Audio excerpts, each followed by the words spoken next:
Pak Anies, ini mafia di Indonesia ini harus diberantas, Pak. Mafia ini harus diselesaikan, Pak. Mafia-mafia ini berderet. Ada urusan mafia tanah, ada mafia parkir, ada mafia kesehatan, mafia perumahan, mafia pemilu, mafia bansos, bahkan mafia proyek pemerintah. Ya termasuk mafia BTS itu. Semua. Karena itu seluruh mafia ini harus kita bereskan. Republik ini tidak akan bisa maju bila kita membiarkan mafia-mafia itu merajalela di negeri ini. Maka saya sependapat dengan yang disampaikan oleh Ketua Partai Nasdem Pak Surya Paloh. Tuntaskan penyelidikannya. Semua yang terlibat harus diperiksa. Dorong transparansi. Jangan ada pihak yang dibiarkan melenggang tidak dimintai pertanggungjawabannya.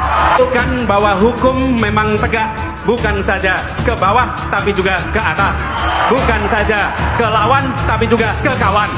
Jokowi berusaha membangun kekuatan yang menurutnya bisa melanjutkan program-programnya, setidaknya bisa menyelamatkan dosa politik dan keluarganya selama menjabat sebagai presiden. Terlalu banyak dosa dan kejahatan yang tidak bisa ditutupi selama menjadi presiden, membuat hatinya tidak pernah tenang, selalu diselimuti ketakutan dan kecemasan.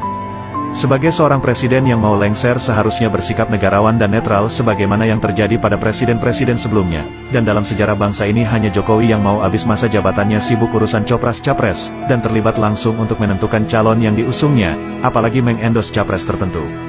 Ada beberapa indikator bagaimana ketakutan Jokowi terhadap masa depan dinilai sangat menakutkan. Jokowi tentu tak ingin kasus mantan Presiden Amerika Serikat Donald Trump yang dijebloskan ke penjara itu terjadi pada dirinya.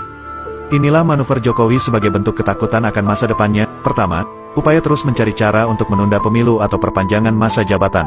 Jokowi dengan melibatkan pihak istana terus menggalang dukungan dari musra yang dimotori oleh Luhut, Bahlil, Bamsud dan Lanyala untuk menunda pilkada atau perpanjangan masa jabatan selama 3 periode, sebelum akhirnya ditenggelamkan oleh rakyat. Kedua, skenario capres hanya diisi 2 pasangan agar mudah dibuat kecurangan oleh KPU. Jika hanya 2 calon, suara bisa dibalik, seperti yang terjadi pada 2019, dengan majunya 3 kandidat, Prabowo, Anies dan Ganjar. Akhirnya skenario ini juga gagal. Ketiga, skenario semua capres adalah all Jokowi's men. Sejak awal, Jokowi tidak menyukai kiprah Anies. Karena Anies akan menggagalkan semua impian Jokowi, maka Anies harus dihalangi untuk maju. Berbagai upaya dilakukan Jokowi terhadap KPK, KPU, dan Partai Demokrat Muldoko. Namun sepertinya langkah ini juga akan berantakan, karena Anies akan lolos sebagai capres. Keempat, kasus KM50. Jika Jokowi lengser, dan tidak punya pengaruh, hampir bisa dipastikan akan diusut lagi. Selama Jokowi berkuasa, kasus KM50 tidak mungkin bisa diselesaikan secara serius. Karena akan melibatkan banyak petinggi Polri dan TNI, mungkin juga termasuk Jokowi sendiri. Kelima, kasus tragedi 21 hingga tanggal 22 Mei tahun 2019 yang menewaskan 894 pejabat KPPS yang meninggal secara misterius, akan diusut kembali. Keenam, kasus korupsi putra Jokowi, Gibran dan Kaisang yang dilaporkan Ubaidillah Badrun ke KPK, tapi tidak diusut, akan diselidiki lagi. Ketujuh, kasus mega skandal senilai 349 triliun rupiah di Kemenkeu yang diprediksi melibatkan orang dekat Jokowi. Kedelapan, penerbitan Perpu tentang lahirnya Pancasila dan Undang-Undang Ketenagakerjaan, diduga kembali diusut karena pesanan dari pihak tertentu.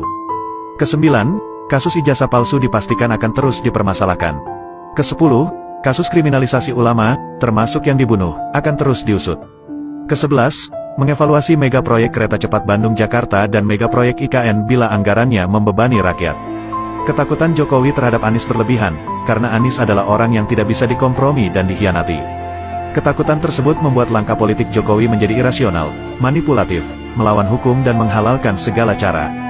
Dalam keadaan panik dan skeptis, Jokowi terpaksa mengandalkan ketergantungannya pada Prabowo yang dinilai mampu menyelamatkan dirinya.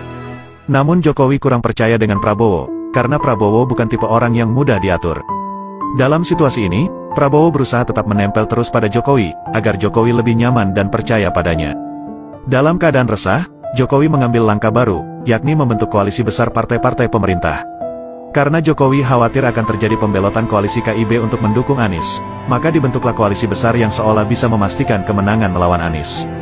Sedangkan gerbong-gerbong partai koalisi pemerintah, Golkar, PAN, P3, Gerindra dan PKB, sudah ditinggal penumpangnya, dalam kondisi ambang batas, tentu saja lebih dari 20%. Tapi dari segi jumlah pendukungnya, anjlok, walau semua partai koalisi digabungkan. Sadari kenyataan ini, sebesar apapun partai koalisi, pasti kalah dari Anies. Sedangkan untuk bertaruh bila pemilu diadakan secara jurdil, jika capresnya 3 dan selisih suaranya terlalu jauh, maka sulit untuk melakukan kecurangan.